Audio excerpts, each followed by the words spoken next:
Hello, everyone. It is so good to see you. My name is Tom Salisbury, and I'll be your celebrant this morning. By now, we are pretty accustomed to gathering on Zoom, so you know the drill. We're going to keep you muted until we go into breakout rooms. You can switch between gallery and speaker view, and if you're on a computer or tablet, you can use the chat. This morning, we'll be celebrating UUSC Sunday. UUSC stands for the Unitarian Universalist Service Committee. The UUSC is the organization that works on behalf of our faith and our values in the wider world. We celebrate UUSC Sunday each year, sometimes with a service that is homegrown and supported by the materials that they provide, and sometimes with a guest speaker. This year, because we are all worshiping online, all UU congregations across the country benefit from hearing directly from the Reverends Mary Catherine Mourn and Lori Randall, who lead the UUSC. They've provided us with videos and service elements and music that we are able to share in the context of our usual Zoom service. And I can tell you, having previewed the videos, that you are in for a treat. Now let's set her down. You have a singing bowl at home. You can use that. I just have my app.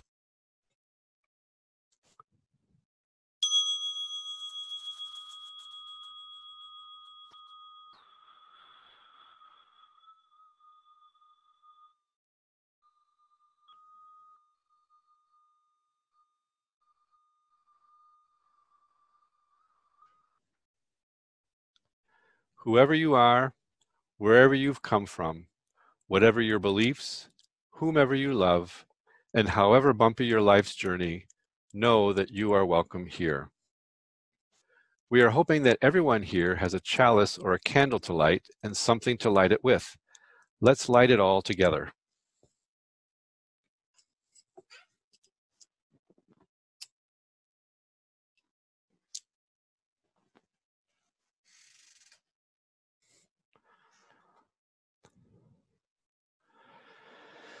I offer today's opening words in honor of Memorial Day. In a few moments, when we share the story of the UUSC's founding, you'll see just how fitting it is that we are celebrating UUSC Sunday on Memorial Day. These words are by the Reverend Amy Petrie Shaw. For all who die in war, we lift up our hearts. For all who live in suffering in the aftermath of violence, we lift up our hearts. For all who give their lives in smoke and flame, we lift up our hearts. For all who go in honor of the dead, we lift up our hearts. For all who have served, we lift up our hearts. For our country and our world, we lift up our hearts. For a planet that will find peace, we lift up our hearts. For the young and the innocent, we lift up our hearts. For the weary and war-torn, we lift up our hearts. For those who would pray, we lift up our hearts.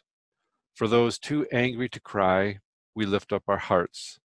For all of us, for the many names of God, we lift up our hearts. We lift up our hearts. Shanti, Shalom, peace, Salam, Amen.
Good morning. I am Ginger Yoder, the Director of Family Ministries here at this church. And in just a moment, we are going to see a very special video that talks about the formation of the Unitarian Universalist Service Committee.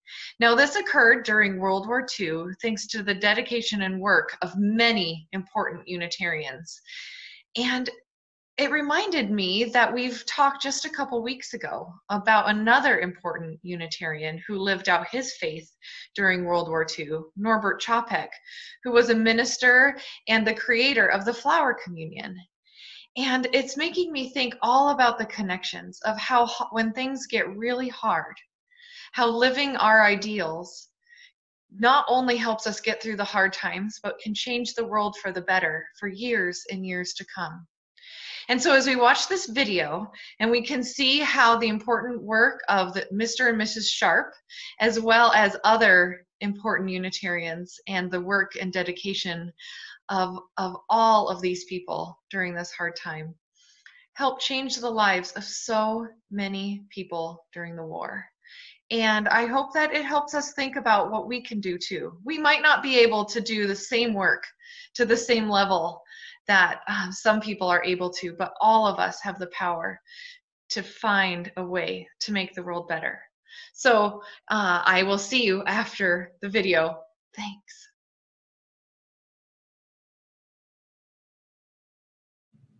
Hi, friends. It's great to all be together even while we're staying in our homes. Today, I want to tell you a story about how the Unitarian Universalist Service Committee, or UUSC, began. It all started 80 years ago when Unitarians in the United States were watching what was happening in Europe, and they were getting very worried. They were worried because a man named Hitler and the people he was leading, people called the Nazis, were becoming very powerful and hurting a lot of people. The Nazis believed some very mean and wrong things. They believed that the only people who were any good were people who were just like them. They wanted everyone to be the same as they were, and if you weren't, well, they would kick you out of your house, they would take all of your things, they wouldn't let you work.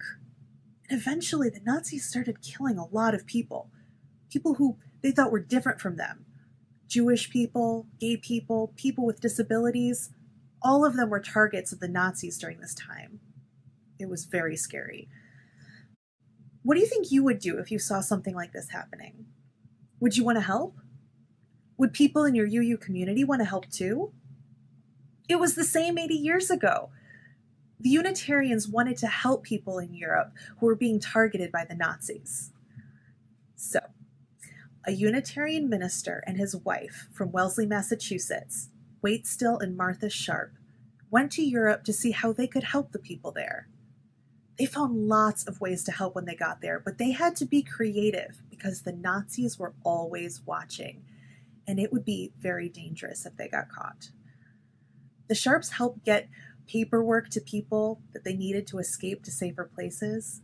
Sometimes they would even sneak people past the Nazi guards wearing disguises.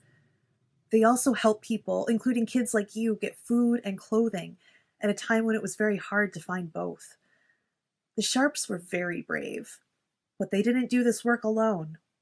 They worked with people in the Jewish communities in Europe, and they worked with other Unitarians in the United States who would send them money and other supplies so more people in Europe could be helped. That is how the Unitarian Service Committee, now called UUSC, got started. Today, UUSC is still working around the world to help people who are being treated badly find safety and have their human rights respected. We work with migrant communities who fled their homes in Central America and are seeking asylum in the United States. We work with Rohingya Muslims from Burma who are facing inhumane treatment and displacement by their government. We work with people around the world whose home communities are threatened by climate change, and many, many more. Both 80 years ago and today, UUs come together through the UU Service Committee to work with people who need it most. And we will continue to be there to help into the future, because Unitarian Universalists believe in doing what we can to make the world a better and safer place for everyone. Thank you for all the ways you help us do this work. We couldn't do it without everyone joining together. So grateful that you're here. Thanks for listening to this story. Bye.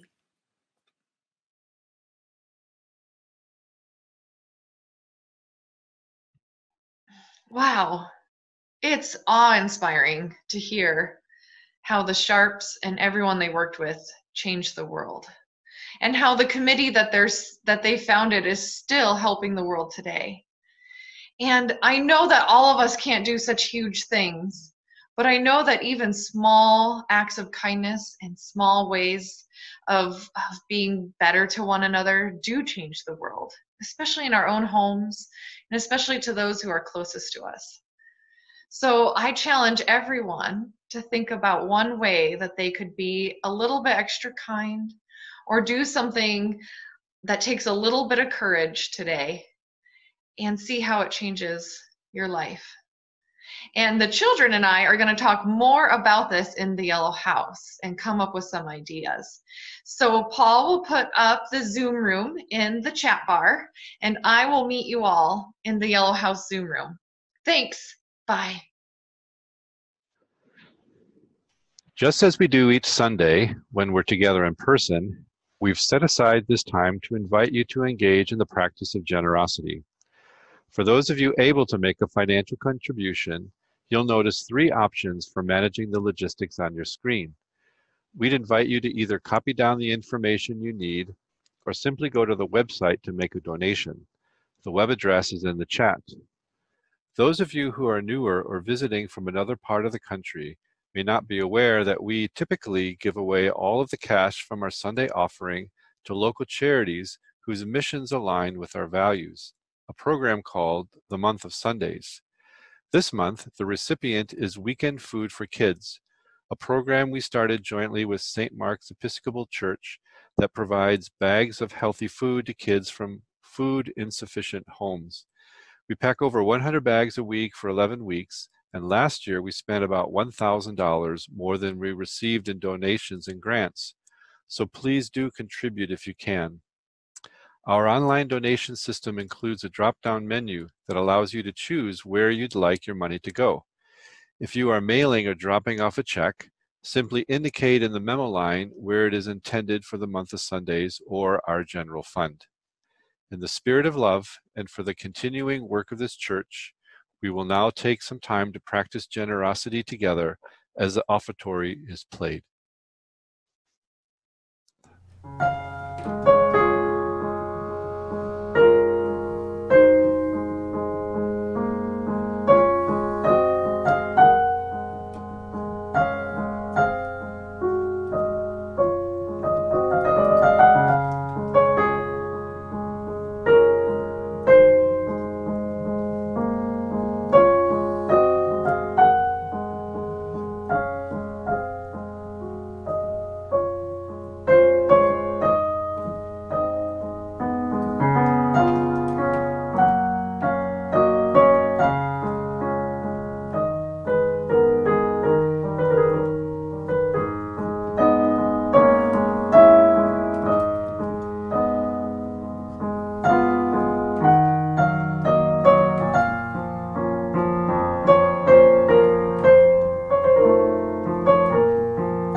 Our meditation today is prayer for Memorial Day. These words are by the Reverend Barbara J. Peskin. Spirit of life, whom we have called by many names, in thanksgiving and in anguish. Bless the poets and those who mourn. Send peace for the soldiers who did not make the wars, but whose lives are consumed by them. Let strong trees grow above graves far from home. Breathe through the arms of their branches. The earth will swallow your tears while the dead sing, no more, never again, remember me. For the wounded ones and those who received them back, let there be someone ready when the memories come, when the scars pull and the buried metal moves, and forgiveness for those of us who were not there for our ignorance. And in us, veterans in a forest of 1,000 fallen promises, let new leaves of protest grow on our stumps. Give us courage to answer the cry of humanity's pain, and with our bare hands, out of full hearts, with all our intelligence, let us create the peace. Amen, and blessed be.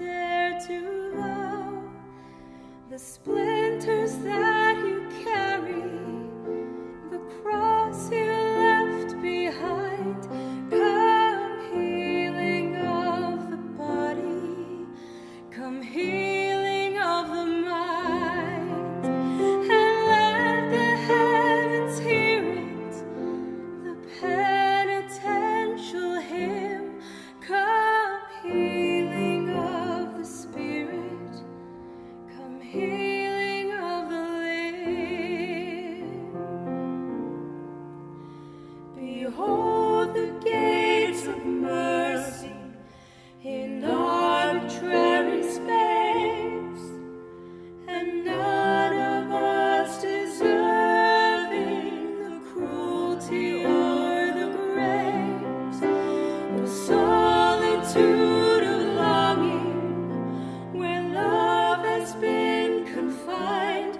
Come healing of the body, come healing of the mind.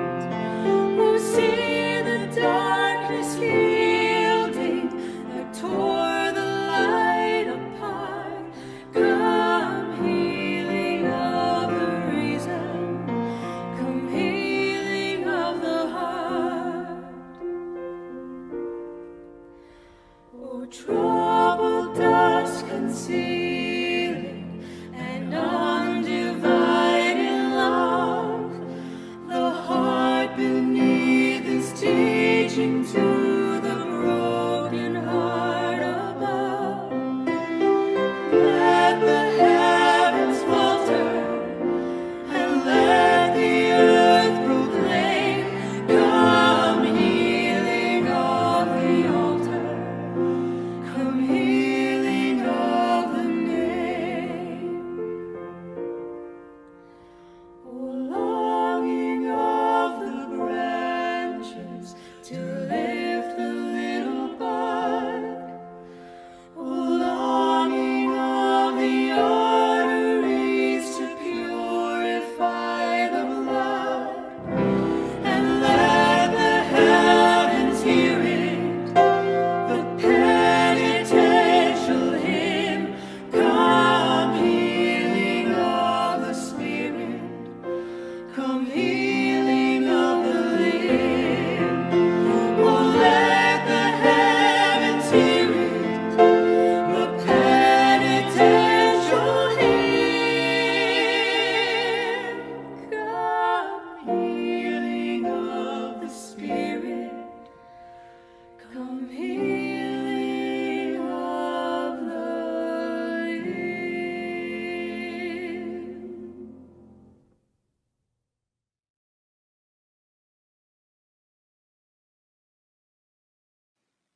This reading is called Thank You, Climate Strikers by Rebecca Solnit. It is an excerpt from a letter that first appeared in The Guardian on March 15, 2019, at the time of the first youth-led global climate strike. I want to say to all of the climate strikers today, thank you so much for being unreasonable. That is, if reasonable means playing by the rules, and the rules are presumed to be the guidelines for what is and is not possible, then you may be told that what you are asking for is impossible or unreasonable. Don't listen. Don't stop. Don't let your dreams shrink by 1 inch. Don't forget that this might be the day and the pivotal year when you rewrite what is possible. I don't know what will happen, because what will happen is what we make happen. That is why there's a global climate strike today. This is why I've started saying, don't ask what will happen, be what happens. Today, you are what is happening. Today, your power will be felt. Today, your action matters. Today, in your individual action, you may stand with a few people or with hundreds, but you will stand with billions around the world. Today, you are standing up for people not yet born, and those ghostly billions are with you too. Today, you are the force of possibility that runs through the present like a river through the desert. Here ends the reading.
Greetings, friends.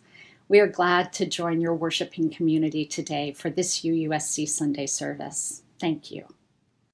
Hello, Justice lovers. It's good to be with you in this virtual way. Like you, we at UUSC are finding our way in this difficult time. In addition to adapting to social distancing, working from home, homeschooling, caring for loved ones, mourning our losses, and finding new ways to connect, we are also discovering all the ways we are called to pivot in our work for human rights.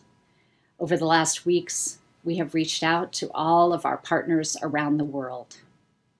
We are hearing from them and learning about the ways the pandemic is posing new threats to communities already facing so many long-standing threats. Together with our partners, we are striving to be nimble and creative in responding to needs that are emerging. We feel grateful for our history of deeply rooted partnerships, which makes it possible for us to move quickly to respond. For all of us committed to being a part of creating a world transformed by justice, we know that these commitments are more important now than ever, that it is in times of crisis that human rights for all are most at risk.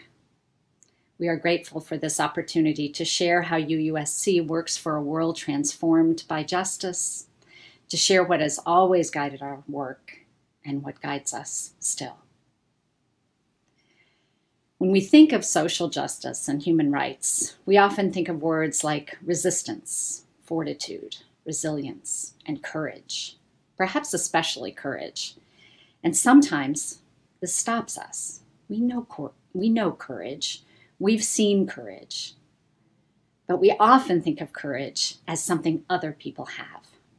So today we want to start with imagination and move to hope. Because the courage to imagine and hope for a new world, a world reflective of the values we cherish, is exactly the courage we need. Imagination and hopes are acts of courage because a vision of what more is possible demands that we move away from the sidelines. Imagination invites us to see beyond the current systems and norms, and hope points us toward new regenerative systems and norms reflecting the values we share. 80 years ago, in the face of rising Nazi repression, Unitarians imagined a different world, a different response from the US isolationism. They knew there was a beloved community that cared about human rights across the country and around the world. And then they asked themselves what they needed to do to get closer to that different world. They asked themselves who else shared their vision for that beloved community. And they asked themselves what they were willing to risk to live their values in the world. They chose to form and support the Unitarian Service Committee. Now, I realize I keep saying they, but in reality, we chose to form and support the Unitarian Universalist Service Committee. You choose to form and support the Unitarian Universalist Service Committee. Those people 80 years ago were not separate or different from us, from you. They were regular people living average lives, worried about their jobs and children and bills, just like us, just like you. They were overwhelmed by the state of the world in a time of fear and pandemic, fascism and war, anti-Semitism and racism. Just like us, just like you. When the opportunity arose for them to make a difference and affirm the inherent worth and dignity of all people across the world, they took action with their time, with their money, with their influence, just like us. Just like you do every time you write a letter to a politician, go to a protest, volunteer your time, or give your money to UUSC and our partners. For 80 years, our Unitarian Universalist Service Committee, your Unitarian Universalist Service Committee, has been working in partnership with those most directly impacted by injustice to create a different world, a beloved community where every person's rights are honored and protected. We joined with migrant workers in Texas in the 1940s as they fought against exploitation. We launched desegregation projects in Georgia and Florida in 1960. In 1978, UUSC sponsored the first congressional fact-finding mission to El Salvador as violence there escalated.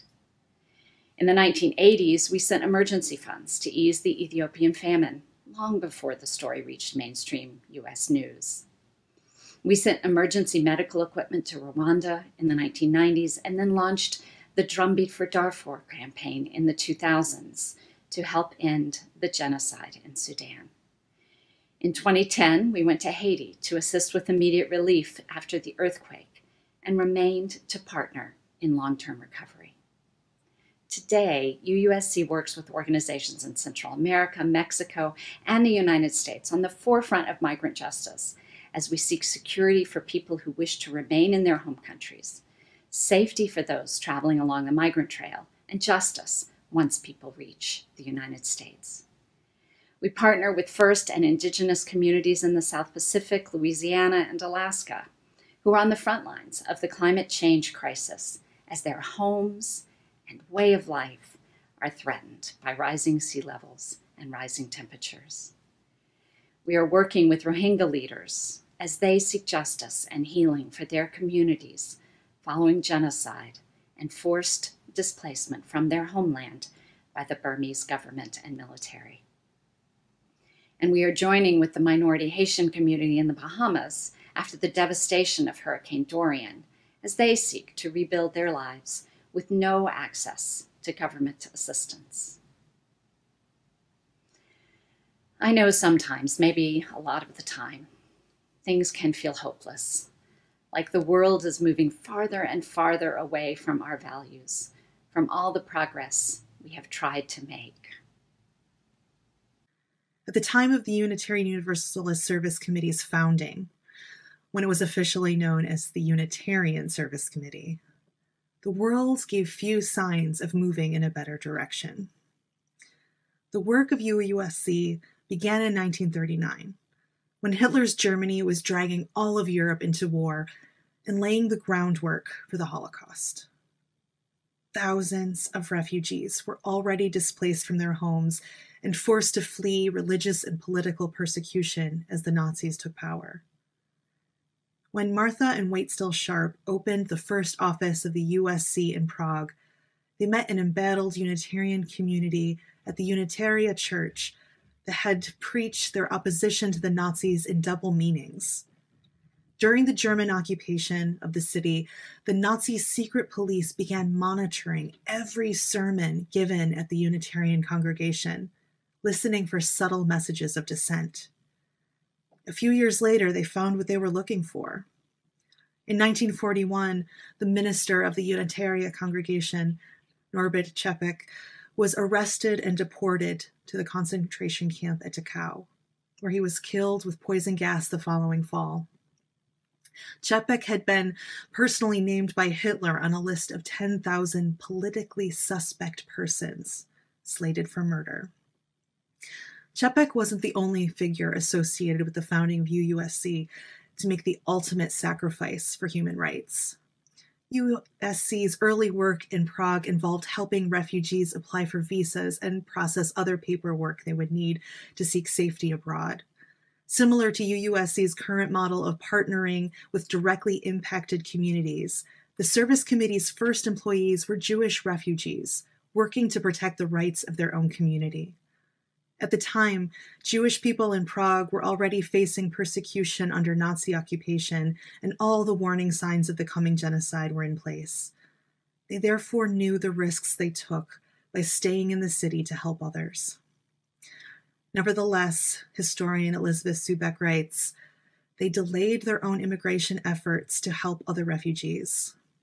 Ultimately, none were able to emigrate or avoid deportation to the concentration camps.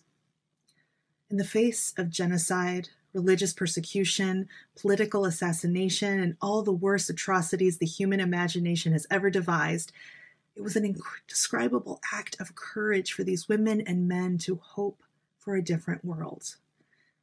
As it always is.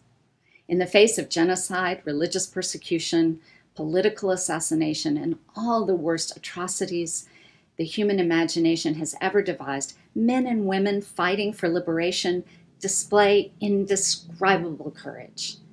I am in awe of the courage I have seen and learned about through our partnerships at UUSC. And I have also come to understand that the first and most important thing required for courage is imagination. In the reading, activist and author Rebecca Solnit thanks the youth leaders for being unreasonable. She might have also said, thank you for imagining there is another way. You're being unreasonable is what we often hear when structures of power are challenged, when youth challenge their elders, when indigenous leaders challenge colonizers and industry and demand protection of community sources of water, when congregations, perhaps like yours, challenge authorities and regulations by welcoming a person into sanctuary. Vision and imagination about how things might be different are often discouraged and dismissed by the status quo. And when we allow ourselves to be discouraged, when we resign ourselves to our illusion of powerlessness, when we're cynical, when we don't believe there's another way, we are playing right into the hands of those in power. Our lack of imagination is a tool of empires and tyrants. It's how power gets away with conceding nothing. It's the courage we need right now. The courage to imagine. And the courage to imagine is so important now because it is through courageous imagination that we find the seeds of hope, radical hope, nourishing hope. It's a hope born of courage that can best be described in the often quoted phrase by the Reverend Jeremiah Wright, the audacity of hope. These words we are so familiar with today originally appeared in a 1995 sermon in which Wright was reflecting on the ravages of racism and apartheid in South Africa. Wright took as the text of his sermon a painting by the Victorian artist George Frederick Watts, whose depiction of hope shows a blindfolded woman playing a harp. Wright analyzed the message of the painting in these words. The harpist is sitting there in rags. Her clothes are tattered as though she herself had been a victim of Hiroshima or Sharpeville. Yet the artist dared to entitle this painting Hope.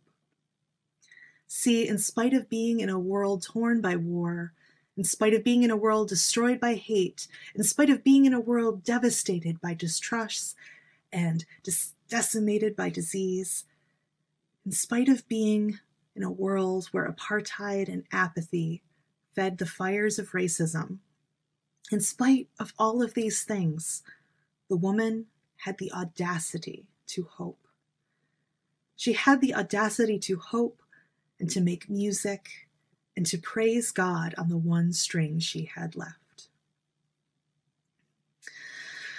Friends, we have come as far as we have because justice seekers throughout time have continued to have the audacity to keep reaching towards another imagined possibility. At UUSC, we have joined with audacious, imaginative, hope-filled people for the last 80 years. And with your help, we will continue this vital work for the next 80 years. And the 80 years after that. We will continue to go where justice calls, partnering with those most affected by disasters and human rights abuses. So long as Unitarian Universalists, people of conscience and moral imagination, continue to join with us, we will be here to join in the struggle, to lend our weight to bend the arc of the universe towards justice, to keep turning courageous hope into action. Thank you, my friends. Be well. Take good care of each other and keep the flame of justice kindled wherever you are today. Blessed be and amen. There are 2 questions for you to discuss in your breakout rooms. The first question is, how do you keep audacious hope alive in these times? The second question is, what is one thing hope is asking of you here and now?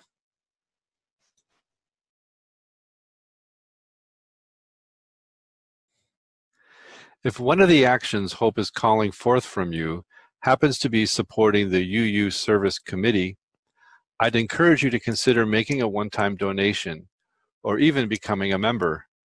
The UUSC has extraordinarily low overhead, and over 95% of the donations they receive go directly to our partner organizations that are serving people in need. These organizations are carefully vetted for effectiveness and alignment with their UU values. and often focus on especially vulnerable populations that aren't served by other charity organizations. There is a donate button on their website, www.uusc.org. You can also sign up to get email updates on the work they are doing on our behalf. And now I'd invite you to join in our sung benediction.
In the spirit of activist and author Rebecca Solnit, when our dreams, our hopes for a better future cause them to admonish us to be reasonable, don't listen.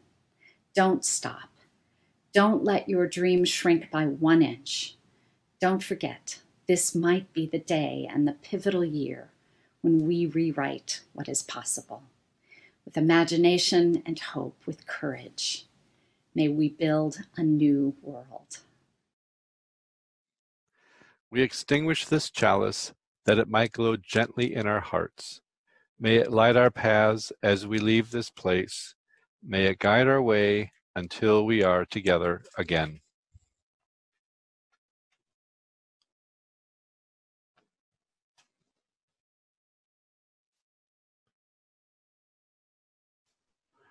That's all for today's service. I've really enjoyed being your celebrant today.